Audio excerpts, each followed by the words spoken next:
ఇప్పుడు మనం RPS 76 తోటి కంప్లీట్గా సాయిల్ అప్లికేషను, స్ప్రేయింగ్స్, ఇమ్యూనోరిచ్ వాడిన మనం బొప్పాయి తోటలో ఉన్నామండి.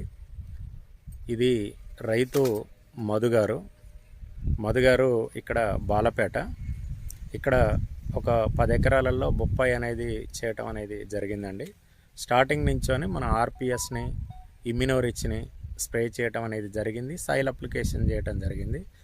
రైతు మాటల్లో RPS యొక్క రిజల్టు అంటే జనరల్గా ఇప్పుడు బొప్పాయి తోటలు ఏంటంటే వైరస్ వచ్చి ప్రధానంగా అన్ని తోటలు కూడా మన జిల్లాలో కంప్లీట్గా డ్యామేజ్ అయినాయి. 70% డ్యామేజ్ అయినాయి. మనది చూసినప్పుడు ఏంటంటే గ్రోతింగ్ కూడా అద్భుతంగా గ్రోతింగ్ ఉంది, పచ్చదనం ఉంది. ఇదంతా కూడా చూడండి. అంటే మిగతా తోటలకు మన తోటకు మీరు డిఫరెంట్ అనేది మీరు ఏం గమనించారు? మీరు మిగతాదంతా కూడా కంప్లీట్ గా వైరస్ అనేది అన్ని తోటలకు వచ్చింది. మన RPS వాడటం వల్ల నా దాంట్లో పెద్దగా లేదు సార్. ఓకే, ఉన్న చెట్లు 20 చెట్ల దాకా ఉన్నాయి అంతే. ఫస్ట్ స్టార్టింగ్ లో వచ్చినాయి. మనం వాడిన తర్వాత అయితే ఇంతవరకు ఏ చెట్టుకి అనేది మనకి పెద్దగా లేదు సార్. ఓకే, నా దాంట్లో అయితే ఇప్పుడు 20-22 చెట్లు అంతకన్నా కూడా లేవు.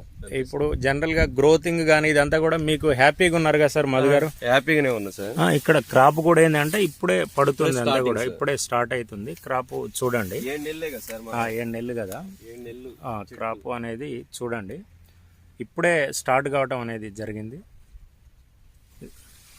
RPS అనేది ఏంటంటే చూడండి మధు గారు, ఇక్కడ రూట్ ని డెవలప్ చేస్తుంది బాగా.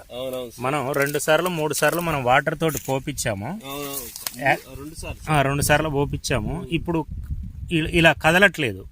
అంటే బొప్పాయిలో మెయిన్ ప్రధానమైన సమస్య ఏంటంటే అంటే చెడు గాలులు వచ్చినప్పుడు అది కంప్లీట్గా ఏంటంటే డ్యామేజ్ అవుతూ ఉంటా ఉంటుంది. ఇక్కడ మీరు వేరు వ్యవస్థ అనేది ఏంటంటే పటిష్టంగా ఉండటం జరుగుద్ది, కాయలు ఎక్కువ పడతాయి కాబట్టి. ఇక్కడ చూడండి దీని యొక్క వేరు వ్యవస్థను మీరు కంప్లీట్గా గమనించండి. ఇంకా ఇలా లోపలికి ఏంటంటే వేరు పోయినప్పుడు ఊపినా కానీ ఏంటంటే ఊగదు, మొత్తం స్టెమ్ అంతా కూడా స్టాండర్డ్గా గట్టిగా ఉంటుంది.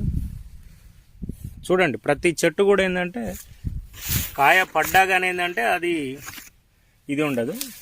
ఇదంతా కూడా ఏంటంటే చూడండి దీని యొక్క వేరు వ్యవస్థ అనేది ఇది కంప్లీట్గా మన RPS 76 అనేది వాడాము. చూడండి ఖమ్మం జిల్లాలోనే హయ్యెస్ట్గా రిజల్ట్ తీయాలనుకుంటున్నాం దీంట్లో.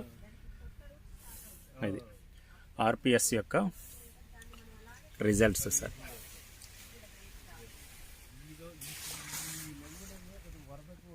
ఇదంతా RPS రిజల్ట్ సార్. కంప్లీట్గా దీనికి RPSని మనం సాయిల్ అప్లికేషన్ ఇవ్వటం జరిగింది, ఇమ్యూనోని, పెరుగుని, సిల్కోరిచ్ని పైన స్ప్రే చేయటం అనేది జరిగింది. ఇది RPS యొక్క రిజల్ట్ మిత్రులారా.